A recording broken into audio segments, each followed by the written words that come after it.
Okay, in this video I want to explain or sort of illustrate and explain how you can incorporate LaTeX into your Jupyter notebook. And I guess I really need to be a little more specific. So what I really mean is that in Jupyter you can type in code, you can type in Python code, which is what everybody kind of expects you can do, but you can also type in Markdown. Okay, so in other words, there's a sort of Jupyter Markdown language. It's sort of similar to what you might use in Reddit if you use the Markdown feature in Reddit, if you do Reddit. And it's similar in a sense to HTML, though HTML is a markup language. At any rate, the idea is that within Jupyter code, you can add well-formatted exposition.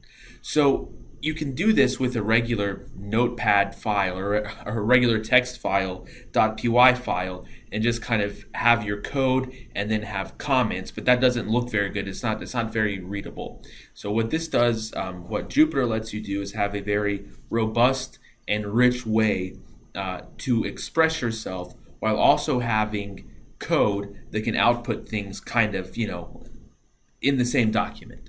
So I'll illustrate that here.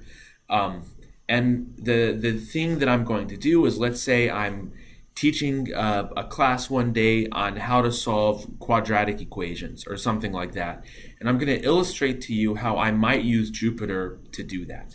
And just before I start, I'm not saying that this is the best way to do it, or that the way I'm explaining it is the best way to explain it. I'm really just using this as an example to show you how to use Markdown language and LaTeX within a Jupyter notebook. So to begin with, I'm going to come up here where it says code.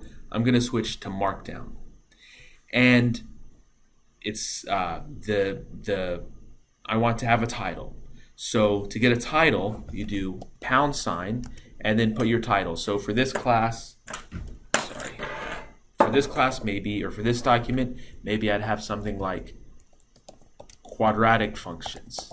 Okay, and to run the code, or to run this cell, you press Shift Enter or Run, either one. But if you press Shift Enter, this way you get quadratic function. Okay, now I want to add stuff under it, so I'm going to come back into this cell, press Enter, come down, and when I start writing here, you'll just get regular output. So for example, I might want to say, today we are going to discuss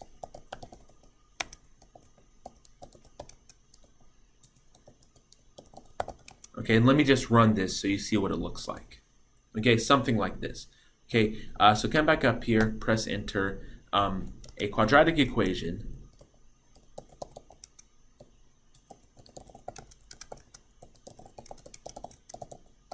okay, so now I want to tell them what a quadratic equation is, and there's two ways to do it. The ugly way is to do y equals x squared, let me do ax squared plus bx plus c. If I run it, I get something that doesn't look very appealing. But we can actually use LaTeX. And the way you use LaTeX is you just do $signs. So y equals ax squared plus bx plus c. And when I run this code, this is going to be displayed in Mathway. So it's going to look like that. So it looks a little bit nicer. Okay, so this is one of the ways so this is sort of the beginning way where we can learn how to use, or where we can incorporate LaTeX and kind of good exposition in our Jupyter file. In the next video, I'm going to continue this, and we'll see some other things that we can do.